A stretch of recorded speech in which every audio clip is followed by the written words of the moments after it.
ஜீவன் என்பது உள்ளவரை என் நெஞ்சம் வணங்கும் சபரிமலை. ஹரிகரன் புகழை பாடும் வரை வாழ்வினில் தோன்றும் சாந்த நிலை. ஹரிகரன் புகழை பாடும் வரை வாழ்வினில் தோன்றும் சாந்த நிலை. ஜீவன் என்பது உள்ளவரை என் நெஞ்சம் வணங்கும் சபரிமலை.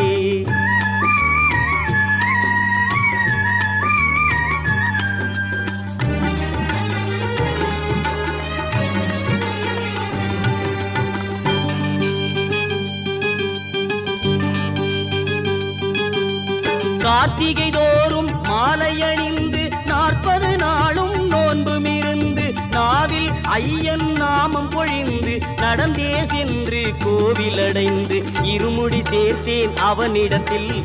ஒளிமழை தந்தான் என்னிடத்தில். இருமுடி சேர்த்தேன்